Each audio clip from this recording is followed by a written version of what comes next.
Hi, students. It's Miss Scritto. If you're watching this, this is the day I'm out. And so I'm glad you're watching. So you're doing the right thing. So we're kind of doing like a two-part literacy lesson today. I'm going to keep it as brief as possible for you. We're not going to do a math lesson today because we are going to do double literacy instead, mostly because we are going to start decimals, and that is not something I want you to start when I'm not here, okay? So we have been talking about poetry for quite some time, but now what we're going to be doing is moving into what is called narrative poetry. Okay, so that's the goal today. We're going to talk about some elements that make up narrative poetry. Hopefully, by the end of this lesson, you'll understand some of the elements and you can write them on your own. You're also going to look at how to answer questions about character, setting, plot, and rhyme. We have learned about rhyme before, so that's review. And again, highlighting evidence to prove your answers. So that's this lesson. The next lesson, we're going to focus more on just characters, okay? So briefly, I want to review elements that make up poetry. Elements are just things that make up something, basically, okay, the parts of a whole.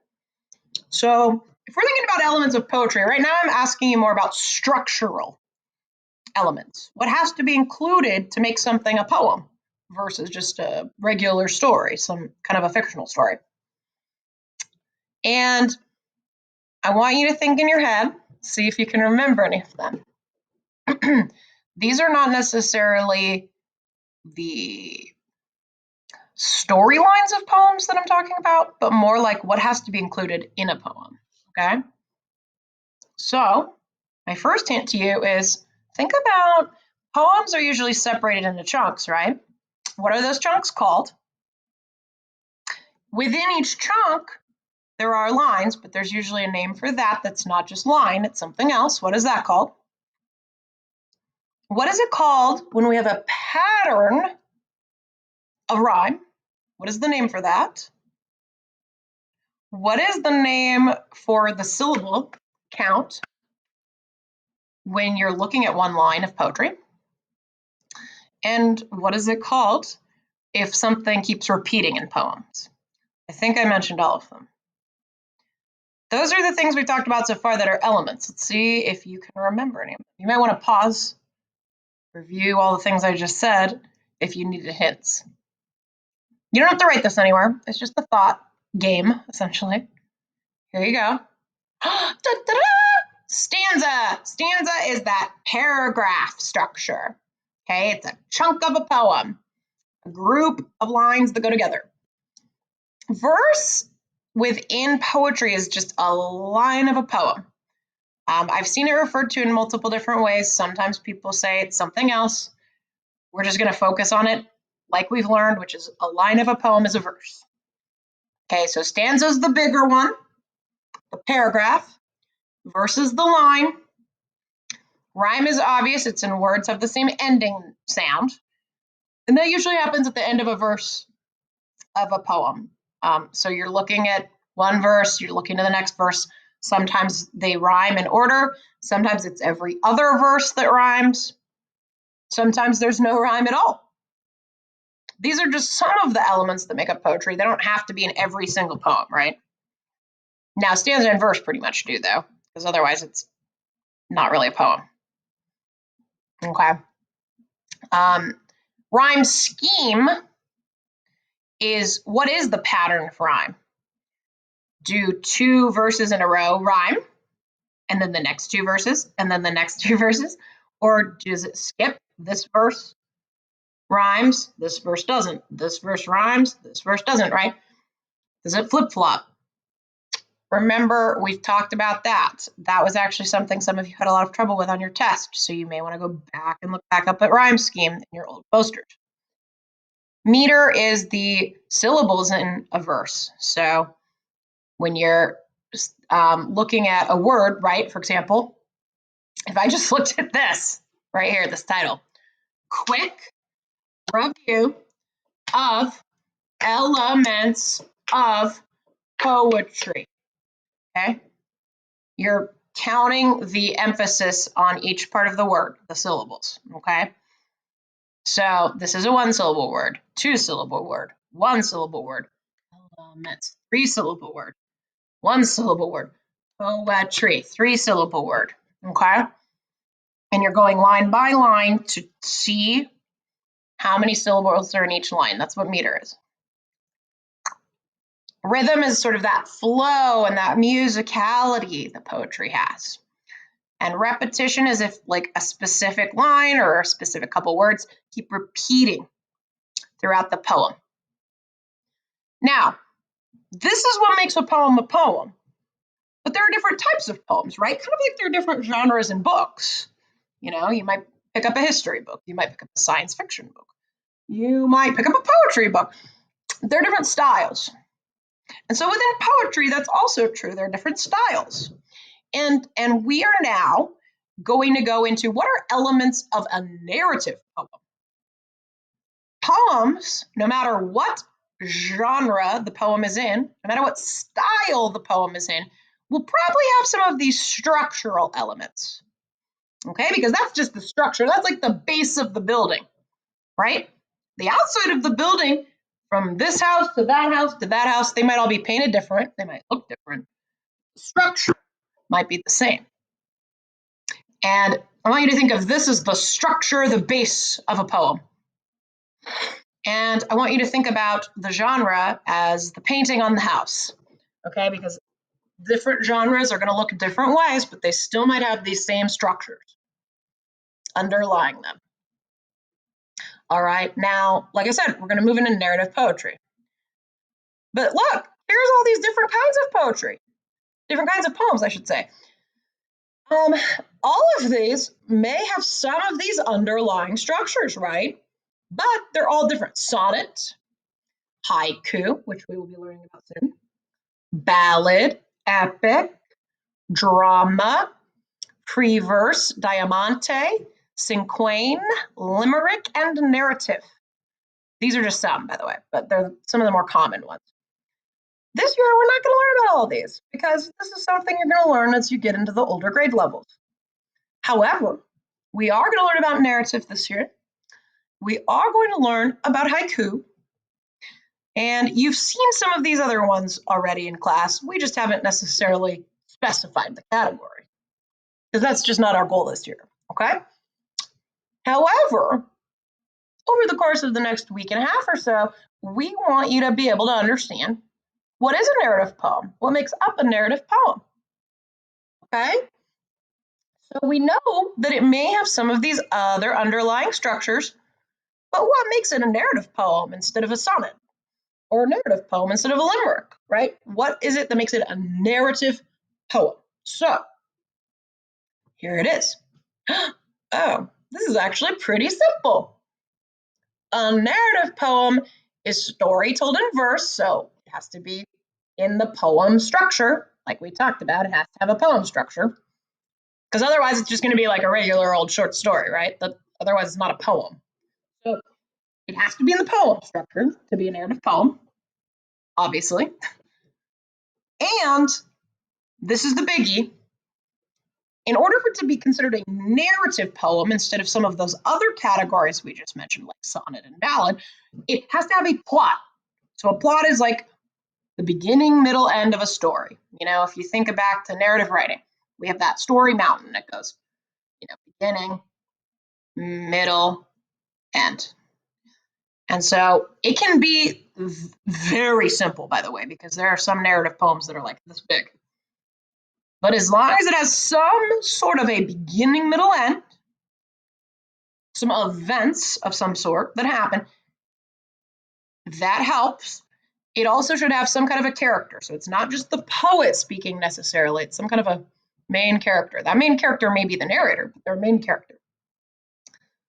And then there's typically a setting, and sometimes there's a problem and solution. Okay? The only difference between, well, I shouldn't say the only difference, the main difference between just a regular old narrative and a narrative poem is that it's done in a poem and poetic structure instead of just a regular short story. Okay? So just like a fictional story, if I were to pick up a picture book or a chapter book, you're going to see similar literary elements, plot, character, setting, right? You're going to see those things, but it will be done in a poem form. All right. Now, here's the part that gets a little weird, right? Because poems are so short, it won't necessarily have every single element of fiction in it every single time. Sometimes it will. Sometimes it'll have plot, character, setting. Sometimes it will have problem and solution. It'll have all that stuff. But as I said a minute ago, sometimes they're really short. So they might literally just have beginning, middle, end, and a character. They might not go in a setting. They might not go into problem and solution. Doesn't mean it's not a narrative poem. It's just a simple narrative poem. Okay? So the biggest component is, does it have a plot? Does it have a character? If it has a plot and it has a character, even if it's just one character, it's a narrative poem. Okay? The other stuff is the extra stuff that sometimes comes up, sometimes doesn't. So let me show you what I'm talking about. Let me get more specific here. Oh, I already talked about that. Sometimes I get ahead of myself. So yeah, basically what makes it different than a regular short story? Well, it's written in verse and stanza, right? Remember I talked about stanza a second ago? Your little paragraphs, right? When you open up a regular short story, it doesn't look like that, particularly with the lines being split in between the middle of a sentence, right? You're not going to see a regular short story that's rhyming, typically. You're not going to see it written in a verse format, so that's a big difference. It's written in a poetic structure, okay? Now here are the elements that I'm talking about. Narrative poems often include at least one character. That's the who is the poem about. There's a setting, usually. Remember I said it might not have all of this. Where is the poem taking place? Has a plot. This one and this one are the biggies. Here, I'm gonna star them. Doo-doo-doo. Oh wow, that was a terrible star. You guys know me, I'm not a good artist, clearly. Here, let me try that again. Must and a must. It's a must and a must. The other ones are sometimes. All right, so must have a character. Usually has a setting. Has a plot. It must tell a complete story, even if it is very short. Okay? If it's just like one little scene from a story, or a middle, or like a person who was just at a coffee shop ordering a coffee and it doesn't have a beginning, middle, end, it might not quite fall in this category. Okay. It sometimes includes dialogue, which, remember, that's characters speaking to each other and typically is done in quotation marks. So you'll know somebody's talking because it's in the quotes. And that really depends. Usually that doesn't come until we've got a longer poem. Might have a problem. What is the main issue / problem in the story? This is less common unless you get into the long narrative poems, but it happens. And, ooh, I'm blocking this, aren't I? Here, let me move my little picture. There we go. It also will have a solution if the problem's included, because problem and solution go together. So it might have a how is the problem solved. Again, every element listed does not have to be included for it to be a narrative, but it must tell a story and it must have a character. Okay? And these are elements of fiction in general. These elements are what we ask you to do when you're writing your own narrative, whether in poem form or not. These are the elements you're going to see in a short story, in most fiction books, right? The difference is in a longer story, you'll have all of this, versus a poem, you might only have parts.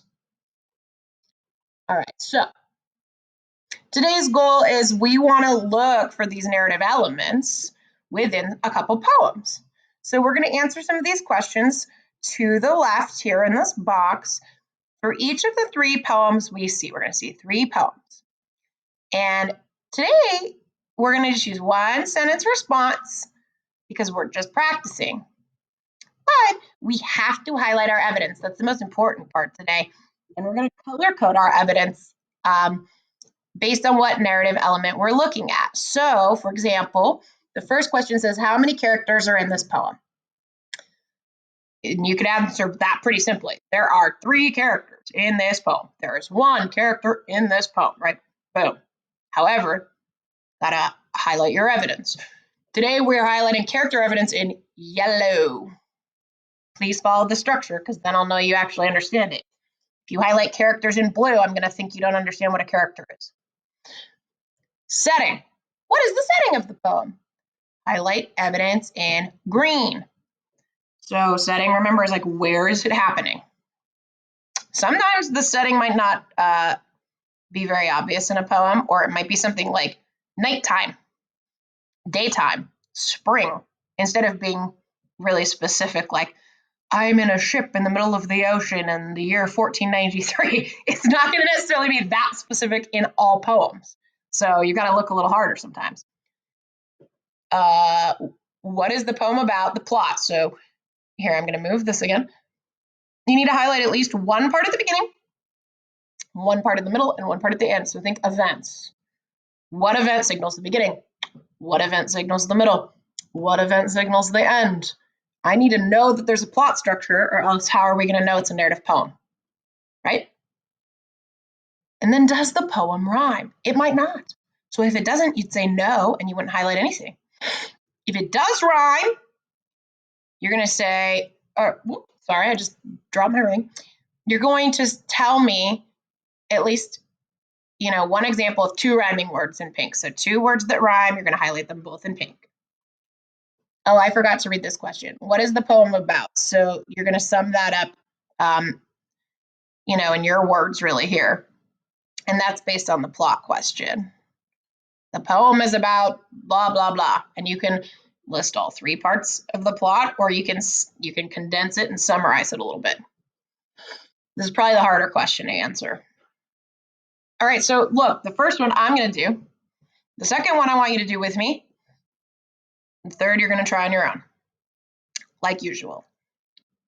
So just watch for now, please. Okay, let me move this over again. All right, so let me get my highlighter ready. I need my character color first. This is called Papa's Fishing Hole. And first I want to look for characters, of course, setting, plot, and rhyme. But I'm going to read it first. And these boxes are just telling you some of the reasons that this is a narrative poem versus just like a different kind of poem. Okay, so it's saying, notice how the poet begins with the word I. This tells signals of telling us of a story. Oh, I hate the way that's worded. I didn't write that. Basically, it's signaling the beginning of a story, starting. Okay, there are other ways to do that, but that's one. There is only one stanza. The clue to this is no white space. So this one does only have one stanza. That does happen. Okay. There's a clear progression of events. That's a big one. And then pay attention to the poet's word choice. She uses very few words, but they create a powerful image, which that's part of poetry in general. It's not really specific to narrative poetry. Okay, here we go. I place my tiny hand in his as we walk to Papa's fishing hole. I hand him a wiggling nightcrawler, fighting for his life. The deadly hook squishes through the worm's head, and I watch the brown guts ooze out. Papa throws the pole's long arm back and then forward. The line lands in a murky spot along the reedy shore. Now I get to reel it in. Nothing yet, he says. He casts again. I reel it in, still nothing. 3 times the charm, he says. He casts. A strike. We turn the crank together.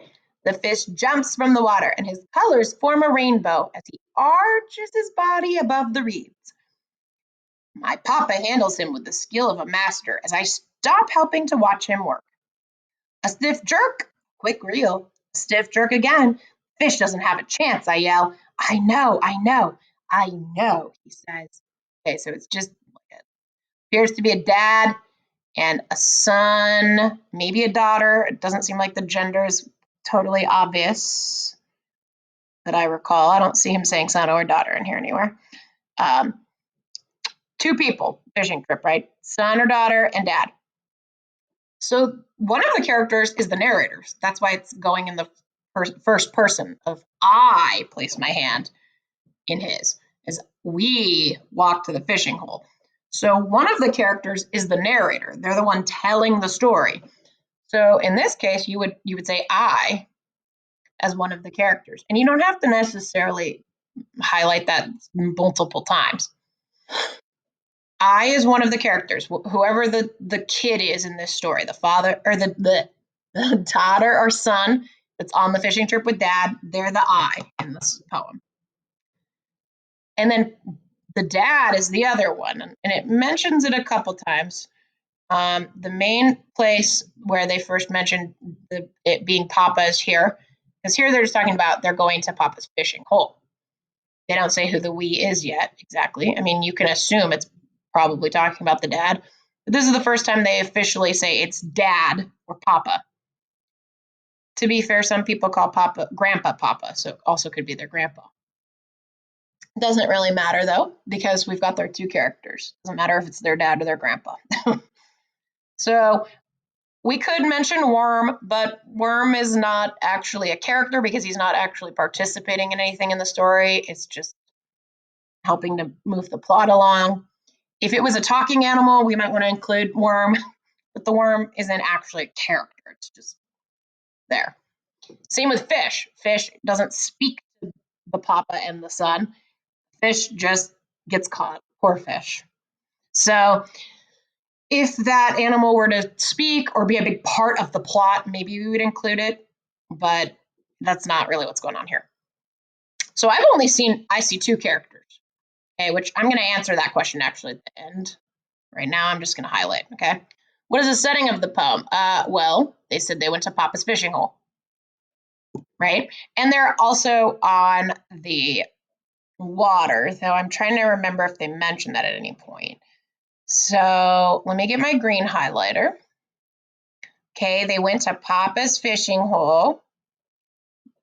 I'm scanning my text again to see if at any point they mentioned getting in a boat or if that's just something we can infer. Nope, I don't see them mention any change of setting if I scan back through. They don't say we're at Papa's fishing hole and then we get in a boat. They just say we're at Papa's fishing hole and then all this stuff happens, right? So I can infer they're probably on the shore or in a boat, but they don't specify really. So that's my setting, okay? What is the poem about? Well, it's clearly about a grandpa or dad and his son or daughter. We don't know the gender. Fishing. So I need, if you guys remember, I said I need a beginning, middle, end for this, because remember, if it's a narrative poem, it must have a beginning, middle, end. So at the very beginning, I see them arrive at the fishing hole. I'm going to say that's, now if I've already highlighted here, I'm going to actually just put a number here instead of highlighting it. You can highlight it, but the problem is I've already highlighted, so it's going to get it all screwed up. So I'm just going to put a 1 there. And there's lots of events in this story, but I'm going to kind of go a beginning event, a middle event, and an end event. So there's my beginning event. They get to the fishing hole. I'm going to say the second event is when, like, they keep casting the fishing line out and then they're reeling in and nothing's happening. Okay, so I would say probably like this whole part right here is 2. I'll probably just pick this piece. Okay, 2. Because you want to pick kind of a main event. And I'm noticing it goes from the beginning, they're kind of hopeful, they're getting ready to go fishing, to the middle where they're casting out, to the end where finally they get a fish. And you could technically, you could click this part where they're like, oh, it's a strike. That means they got it. They turn the crank together, they see the fish, they pull it out. Or you could even say here, when they're like yelling and they're excited, you could pick any of those parts. I mean, and technically you could pick more than 3, but I think really to be concise, we want to pick a beginning, plot point, middle plot point, and an end plot point. So I'm going to pick this part where they catch the fish, because they do discuss more down here about that, but this is sort of like that big event. Okay, you wouldn't have been wrong if you had chosen this last part too, but we've got our big 3 events here, here, and here. Walking to the fishing hole, casting the line, reeling in multiple times, nothing happening, and then catching a fish. 3 plot points, 3 events. Okay. Now, does the poem rhyme? Well, I'm going to look to my ending words. So remember, you want to look at one line or verse at a time. You want to then compare it to the next line or verse. They rhyme. His and whole do not rhyme. Okay, let's try hole and crawler. Nope. Does crawler rhyme with his? Nope. So I'm scanning multiple ending words. What about life? Does life rhyme with crawler, hole, or his? Nope. Still no. Squishes, head, out and back. None of this is rhyming so far. And usually, here's a hint, usually they're not going to like start a poem that doesn't rhyme and then suddenly begin rhyming. So if you get through one stanza and you see no rhymes, it's a good chance it's probably not going to rhyme anywhere. And I don't see any rhymes in any of these. But remember, focus on the ending words. His, whole, crawler, life, squish, head, out, back, spot, shore, in, in. In is repeated twice, but that's not a rhyme. I don't see, and I'm going far. I mean, I'm halfway down. They're not going to start rhyming all of a sudden. So it does not rhyme. I don't need to highlight anything. Here's how I'm going to answer this. How many characters in the poem? There. I don't want that highlighted. Stop it. Now remember, if you just write 2, that is a first grade answer. Don't do that. I'm going to write like a 4th grader.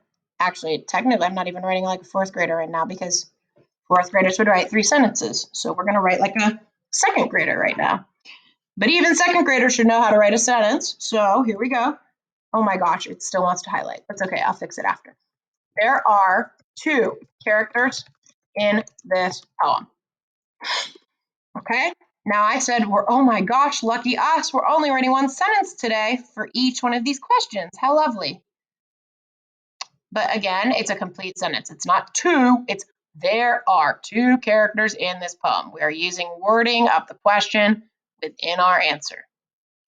What is the setting of the poem? We could say the setting of the poem is Papa's fishing hole. I am capitalizing it because it's capitalized here.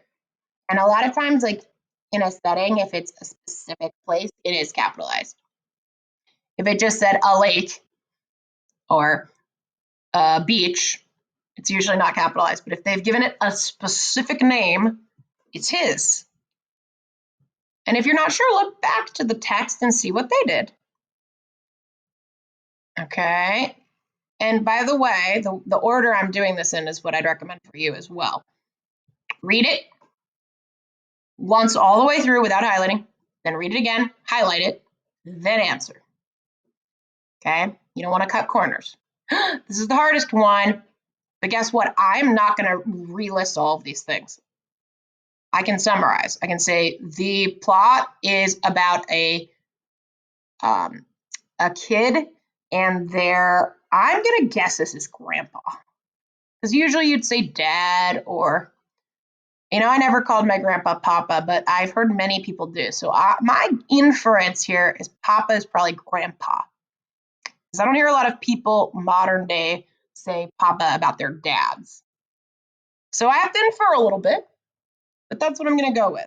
So I'm going to say, and we don't know the gender of the kid, so we're not going to guess, right? We're not going to give it a she or a he because we just don't know.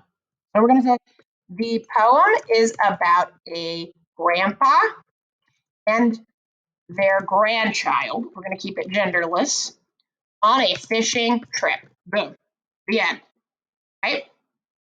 I don't have to go into every single plot point because it's a 1-sentence answer right now. When we want evidence and we want elaboration, then we're going to go more. But just summary is like, how can you put it into a quick response that sums all of it up together? And does the poem rhyme? The poem does not rhyme. So just say no. right? You can push yourself a little more than writing a one-word answer. Come on now. We're going to say the poem does not rhyme or the poem does rhyme. Okay? So look at this, memorize it, sear it into your brain, because shortly you will have to try on your own, right? Notice again, I've used the wording of each question to start my answer. The poem is about, that's what it asks here. The setting of the poem is, there are two characters in the poem. That's what we mean when we say sentence starters, right? That we're either using the wording of the question or we're using a different sentence starter to begin our thinking, to make it clear to whoever's reading this what you're talking about. Okay. You can screenshot this if you need to, if you want to look back on it again later. But I'm going to move on to the next one. And you know what? I think what we'll do is we're going to keep this as quick as we can because we already are, this lesson's taking a long time. But I think I can make it quick because then this is going to be the one you're going to do on your own. Okay, so you're just going to watch me do one more here. And actually, what I'd like you to do is do this with me. Okay? Because if you see it twice, it's going to stick much better. So stick with me. If you're getting bored, pause, go to the restroom, get water, come back. But your job is on your OneNote page, which here, let me pull it up. I'll show you what it looks like. Your OneNote page is this page. There's that L2 version and an L1 version. And I have already given you sentence starters if you're an L1. So all you have to do is fill in the blank or finish the sentence, depending on what it's asking. And then this one you got to do all by yourself. L2s, you do not have sentence starters, but I'm helping you with this first one, so you're just really following me. And this one you got to do by yourself, okay? But here's the name of the page. Narrative Poetry Introduction. Narrative Poetry Introduction. Okay? All right, so here's this one. I made a meme this morning. That's what it's called. All right, I made a meme this morning. I posted it online. I asked my mom's permission. She said that it was fine. Then people started sharing it. The next thing that I knew, my meme had spread around the world. It grew and grew and grew. By lunch, my meme went viral. It had 1 billion views. By dinner time, the TV had it on the evening news. I earned a penny, maybe two, from every single share. And by the time I went to bed, I was a millionaire. I thought of making one more meme that might go even higher, but nah, I'm nearly 9 years old. I think I'll just retire. So, wouldn't that be nice if you actually made a meme that made you $1 million? That'd be pretty sweet. All right, now, the main character is I, right? Whoever the I is that's making a poem, it's this 9-year-old kid. We still don't know if it's a boy or a girl. That happens a lot because the character may be the narrator. All right, so I'm going to highlight the character of I. Where's my highlighter? We're going in yellow. You're going to do this with me. I being the kid who shared the meme, made the meme, shared the meme. There is only one other person in this story, and they're only in it for a second. It is Mom. I asked my mom's permission. She said that it was fine. She is Mom again. They do share it on the evening news, but they don't talk about it, a specific newscaster or anything. They don't mention their dad. They don't mention their brother or sisters. It's just them and Mom and the meme. The meme isn't a character. It's a thing. It's not alive. Character has to be alive. Okay, what about the setting? This is actually kind of tricky, but it's online because they're posting a meme online. I mean, you could say it's at the kid's house, but really the majority of what happens is online because it keeps getting shared out online. So you have to, when you're trying to find setting, you should ask yourself, where? And, sometimes there are more than one setting. But if you're looking really for one, which is really the purpose of what we're doing these days, you want to go where, and And if you think it's 2 spots, go, where does it happen over and over? Is it in one spot the majority of the time? It is. It's online the majority of the time. Talking about spreading around the world. It went viral. Yes, they did share it on the evening news, but how do, on the TV, on the evening news. So that's technically a second setting, but it's like for 2 seconds. So it's not really, I wouldn't use it. And every time it gets shared, they get more money. When they're sharing, it's online because it's a meme, right? So online. Okay. What is the plot? Oh, I need a beginning, middle, end. I almost forgot. Okay, first, I made a meme this morning and I posted it online. Remember, like on the last one, I didn't want to highlight over stuff I already highlighted, so I'm just going to do this. 1. Then I would say by lunch, my meme went viral because that's kind of when it got really like big. It was sharing here. They made the meme, people were sharing it, big deal. But this is when it blows up, meaning like it goes crazy wild and everybody's sharing it. And that's really what you want to think about is what are the biggest events? What are the most important events that happen? And I would say the meme is made because without making the meme, none of the other stuff could happen, right? The meme going viral is a big deal because then, and it had 1 billion views. Whoa, big deal. And then I would say probably, I would say either the being a millionaire thing or when the child decides that they want to retire. Because this is technically the conclusion here. And so you can really choose either. I think I'm actually, to be safe, going to choose all of this part. And you can, because with poems, they all kind of go together here. So I'm kind of cheating a little bit because, really it's almost like 2 events in here. But this is them deciding, okay, I become a millionaire now. I could make another, but nah, I'm just going to retire. So it's still kind of a part of the same thought. And those are kind of the biggest plot points. You want to think about, again, the most important plot points that propel the story forward. Does the poem rhyme? Well, it certainly seemed that way when I was reading it. Let's see. I made a meme this morning. I posted it online. Morning and online don't match, so let's see. I asked my mom's permission. Permission doesn't rhyme with online. Permission doesn't rhyme with morning, so far no, but I'm going to keep going.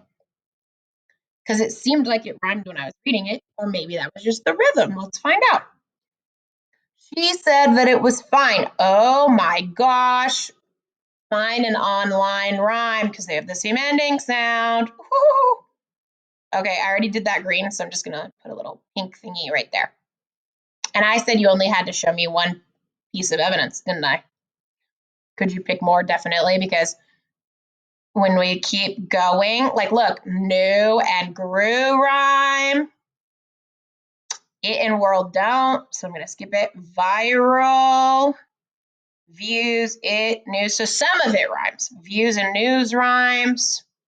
See? And it's doing that thing where it's skipping every other line. All right. So, and so if you really want to be thorough, every rhyme you see, highlight it. Share and millionaire, air, millionaire. Meet, hire, and retire. Oh! So if you really want to be thorough, go above and beyond. Show me all the rhymes. All right. Now your page should look like my page. Very colorful, beautiful, full of numbers and such. Not this. I don't know what any of that is. Bye-bye. Go away. There we go. All right. How many characters in the poem? Let's look back at our evidence. I have 2 highlights. I and Mom. There are 2 characters in this poem. I didn't ask you who the characters were yet. That would probably be evidence, but I didn't say no evidence yet, so you just have to tell me the number. What is the setting of the poem? The setting of this poem is online, or you could say the internet. Actually, you know what? I hate the way I worded that. The setting of this poem is setting of this poem takes place online. That is much better writing. See? Even grown-ups have to fix their writing, even teacher grown-ups. It's normal. What is the poem about? Well, remember again, here I'm just asking you to give me a quick summary statement. So put it in one sentence. The poem is about a 9-year-old who makes a meme that goes viral and earns them a lot of money. We're getting into that point where if I said any more about that, I would need a second sentence, but we're right at the edge there. Okay, so I could have probably made it a little shorter, but I wanted to include the important points. I didn't necessarily need 9-year-old. I could have said a kid who makes a meme that goes viral. The reason I mentioned that earns them a lot of money because memes go viral all the time. It doesn't mean that it earns anyone money. So I thought that was an important thing to add, because that's what made this kind of special, right? It's not just a regular, I could make a meme right now. Doesn't mean I'm going to make $1 million. This kid made a meme and it went viral and made the money. So that is important to the plot. Does this poem rhyme? Yes, this poem rhymes. Easy answer, right? It's nice when we can only write one sentence, but remember, I do this sometimes for you guys so that you can remember how to set these sentences up for the future. If you remember every single step, then you're going to remember how to take the next step and the next step, right? Some of these, by the way, they have red lines on them because the punctuation is wrong, but within a poem, punctuation is very different than normal structure. So that's why there's red lines there. I'm going to well, what I would recommend actually is pausing this so you can make sure you have all this written down.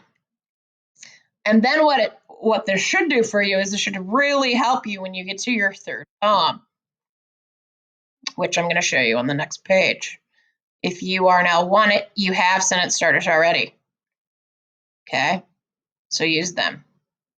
If you're an L2, you don't, but it's literally using the wording of the question to start your answer, so it should be pretty self-explanatory, I'm hoping.